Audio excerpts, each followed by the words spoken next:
Hello guys, कैसे हो आप लोग। तो गाइस आज की वीडियो के अंदर बात करेंगे रिस्पॉन्सिबिलिटीज ऑफ रेडियोग्राफर। रेडियोग्राफर की क्या क्या रिस्पॉन्सिबिलिटीज होती है, ये चीज़ देखो गाइस। तो रेडियोग्राफर की रिस्पॉन्सिबिलिटी समझने से पहले ये बताओ रेडियोग्राफर होता कौन है। ये चीज़ अगर क्लियर होगी ना तो आपको रिस्पॉन्सिबिलिटीज भी समझ आ जाएगी बिल्कुल आसान तरीके से। तो सिंपल देखो, रेडियोग्राफर वही होगा जो एक्सरे करता होगा ना। नहीं भाई, एक्सरे तो अपन वार्ड बॉय को भी बता देंगे, फिर किसी को राह चलते को 2 मिनट बिठाया अपन उसको बताइए ये बटन दबाने, तो वो भी कर देगा जिसको इस फील्ड की नॉलेज नहीं है। तो एक रेडियोग्राफर वो होगा जिसको उस रेडियोलॉजी फील्ड की प्रॉपर नॉलेज है, जो मशीन या अपन यूज़ करें उनकी प्रॉपर नॉलेज है, जो भी क्वालिटी एश्योरेंस की नॉलेज है उसको, कॉन्ट्रास्ट मीडिया की नॉलेज है उसको, तो वही अपना एक प्रॉपर रेडियोग्राफर कहलाएगा। देन जो रेडियोग्राफर है उनकी रिस्पॉन्सिबिलिटीज होती है। तो 3 टाइप्स की अपने को रिस्पॉन्सिबिलिटीज देखने को मिलेगी। सबसे फर्स्ट है वो है क्लिनिकल रिस्पॉन्सिबिलिटी, जिनको आप जनरल रिस्पॉन्सिबिलिटी भी बोल सकते हैं। उसके बाद है ethical responsibility, and third number पे आ रही है लीगल रिस्पॉन्सिबिलिटीज़।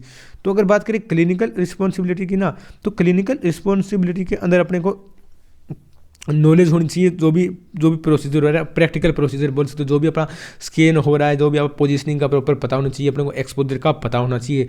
ये क्लिनिकल या जनरल रिस्पॉन्सिबिलिटी के अंदर आएगा। देन इसके अंदर सेकंड पॉइंट आएगा फर्स्ट एड का। जी हाँ, रेडियोग्राफर को फर्स्ट एड की नॉलेज होनी चाहिए।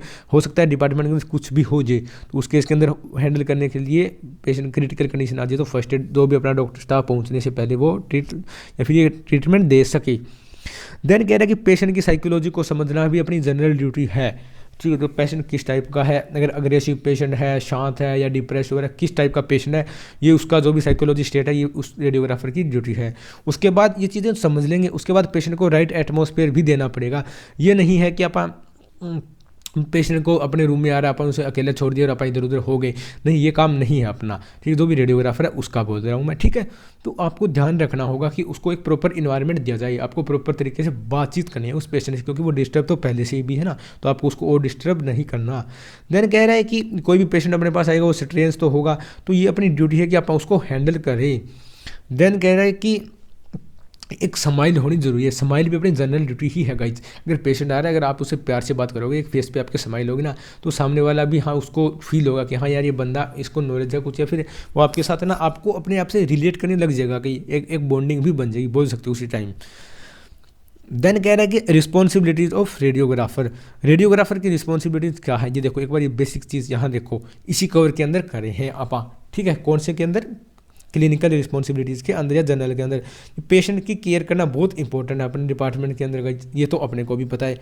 और क्योंकि पेशेंट है ना, इसी कारण अपना पूरा ऑर्गेनाइजेशन है। तो बोल सकते हो हॉस्पिटल का बॉस कौन निकल के आ रहा है, हॉस्पिटल का बॉस होगा अपना पेशेंट, क्योंकि पेशेंट भी भगवान है। ठीक है गाइस, तो ये चीज़ होती है। देन कह रहा है कि रेडियोग्राफर को पूरी नॉलेज होनी चाहिए, पूरी टर्मिनोलॉजी को पता होना चाहिए, कॉन्ट्रास्ट मीडिया मशीनरी के बारे में उसको एक अच्छे तरीके से नॉलेज होना कंपलसरी है।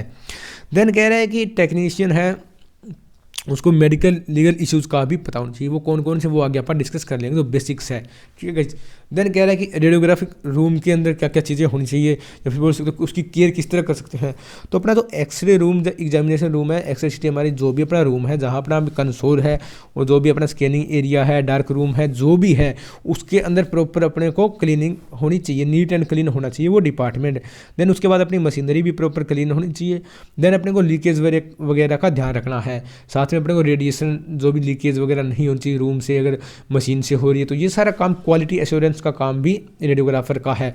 तो जो अपना रेडियोग्राफिक रूम है उसको आप इन 2-3 तरीकों से आप उसको कवर कर सकते हैं। बाकी आप पॉइंट अपनी तरफ से भी और ऐड कर सकते हो, लेकिन ये बेसिक्स पॉइंट है जो मैं आपको इस वीडियो के अंदर कवर करवा रहा हूँ। देन आ रही है लीगल रिस्पॉन्सिबिलिटीज़। लीगल रिस्पॉन्सिबिलिटीज़ को आप 3 कैटेगरी के अंदर इसको कंसिडर कर रहे हैं। जैसे सबसे पहला है ब्रीच ऑफ प्रोफेशनल कॉन्फिडेंशन, नेग्लिजेंस और processor in the event of the accident. ठीक है गाइस, एक्सीडेंटल भी बोल सकते हो, केस हो गया उस टाइम ना, एक्सीडेंटल केस हो गया वो। देन ये कह रहा है कि ब्रीच ऑफ प्रोफेशनल कॉन्फिडेंस। तो ये ब्रीच ऑफ, एक बार स्पेलिंग इसकी चेक कर लेना आप, ठीक है, कॉन्फिडेंस मिलेगी। तो इसके अंदर ये कह रहा है कि आप पेशेंट की डिटेल को किसी के साथ शेयर नहीं करेंगे, क्योंकि पेशेंट की कुछ ना कुछ प्राइवेट बातें होगी या जो पेशेंट अपने को बताएगा, तो आप सिर्फ अपने रेडियोग्राफर है ना उसी के साथ ये चीज़ें शेयर करनी है। यानी कि उसी एक सेम पेशेंट की बात दूसरे पेशेंट के साथ शेयर कर दी या अपने किसी के और के साथ शेयर कर दी, हॉस्पिटल से बाहर जाके शेयर कर दी, तो ये चीज़ें करोगे ना तो आप इस चीज़ के लिए खुद रिस्पॉन्सिबल होगे। जिसके जो भी प्रोज कॉन्स निकल के आ रहे हैं ना, प्रोज कॉन्स बोल सकते हो, या फिर जो भी पॉसिबल आउटकम्स है उस चीज़ को आप पे डिपेंड रहेगा। देन सेकंड पॉइंट आ रहा है नेग्लिजेंस, जिसको बोल सकते हो नकल जैसी। कई चीज़ें अपन जानबूझ के भी कर देते हैं, कुछ ऐसा होता है ना, तो उस केस के अंदर जो भी है लीगल केस होगा ना, तो वो लीगल केस रेडियोग्राफर पे ही होगा। जैसे हो सकता है आप कॉन्ट्रास्ट वगैरह आपने चेक नहीं किया स्कैन के टाइम, या फिर पेशेंट को कुछ हो गया और अपने प्रॉपर रेडिएशन का यूज़ नहीं कर रहे, आप ज़्यादा डोज का यूज कर रहे हो आप लोग, या फिर हो सकता है आपने प्रेग्नेंट लेडी का एक्सरे कर दिया, तो उस केस के अंदर जो भी आउटकम आएगा, जो भी अगर कोई क्लेम करता है ना, तो उस टाइम भी रिस्पॉन्सिबिलिटी किसकी है, जो भी जिसके अंडर ये काम हुआ है उसकी पूरी स्टडी की जाएगी और उस स्टडी के बेस के फिर आप पे नेग्लिजेंस का पॉइंट बन जाएगा। ठीक है। देन कह रहा है आपने कोई भी पेशेंट को हार्म भी कर दिया ना, तो उस केस के अंदर भी आपको क्लेम देना पड़ सकता है। देन कह रहा है कि प्रोफेशनल रिलेशनशिप से सिंपल सी मतलब है गाइज, आपका अपीयरेंस कैसा है, आप कैसे दिख रहे हो, तो आपको एक पूरा neat clean and suitable dress के अंदर होना जरूरी है। हो सकता है आपके पास वाइट एप्रन तो देखने को मिलेगा, रेडियोग्राफर हो तो रेडियोलॉजिस्ट तो डालेगा ही, रेडियोग्राफर के पास भी वाइट एप्रन अपने को देखने को मिलेगा। और वहीं अगर बात करें फीमेल रेडियोग्राफर है, तो भाई सबसे फर्स्ट पॉइंट आता है लंबे नाखून, इनको आपको अवॉइड करना है, और जवेदरी बोल सकते हो, जवेदरी को आपको अवॉइड करना है। आपके हाथ के अंदर करे जो भी है एमआरआई के अंदर यूज़ करें तो आप ये चीज़ें यूज़ नहीं कर सकते। वहीं अगर बात करें ना नॉर्मल, तो भी आपको ये चीज़ें निकाल देनी, ताकि पेशेंट को भी कई बार होता है इधर उधर अपन शिफ्ट वगैरह कर रहे होते हैं उसको पेशेंट की पोजीशन वगैरह में, तो पेशेंट को चोट आने के चांसेस होते हैं, तो ये चीज़ आपको ध्यान रखनी है। देन कह रहा है कि अगर इथिकल रिस्पॉन्सिबिलिटी, इनको आप बोल सकते हो ह्यूमन राइट या अपने भाईचारे के नाते की बात है, तो इसके अंदर दो चीज़ें निकल के आ रही है, वही सेम चीज़ उसके अंदर रिपीट हो रही है कि आप पेशेंट की जो भी प्राइवेट चीज़ है, प्राइवेट चीज़ जो मैंने पहले कहा था ना, वही सेम चीज़ यहाँ निकल के आ रही है, आप किसी को शेयर नहीं करेंगे।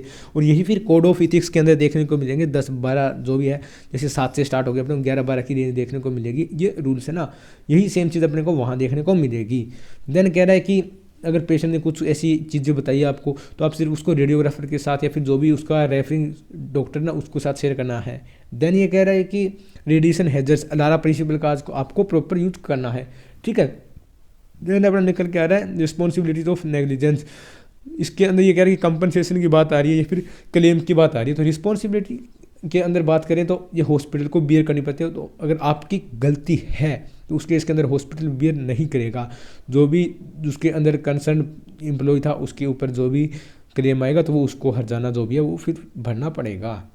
देन कह रहा है कि प्रोसीजर इवेंट ऑफ एक्सीडेंट, अगर कोई एक्सीडेंट हो तो अपने को 3 सेक्शन में उसको करेंगे। केयर ऑफ विक्टिम, अपने को इमीडिएट ट्रीट करना होगा पेशेंट को। ठीक है। केयर ऑफ विक्टिम सिंपली बोल सकते हो फर्स्ट एड का काम अपना होगा। अपने डिपार्टमेंट के अंदर एक्सीडेंट हो रहा है, कोई आग लगी है, पेशेंट को कुछ हो गया, वॉमिट हो गई, फिर एलर्जिक रिएक्शन होगी कॉन्ट्रास्ट से, तो उस केस के अंदर देन रिपोर्टिंग द एक्सीडेंट, आपको एक्सीडेंट जो भी इशू हुआ है, इवेंट हुआ है, उसको आपको रिपोर्ट करना होगा। जो भी आपके सीनियर टेक्नीशियंस है या फिर डॉक्टर है, जो भी हेल्पिंग टीम है, उसको आपको रिपोर्ट करना होगा। ये सबसे फर्स्ट पॉइंट निकल के आ रहा है। ठीक है।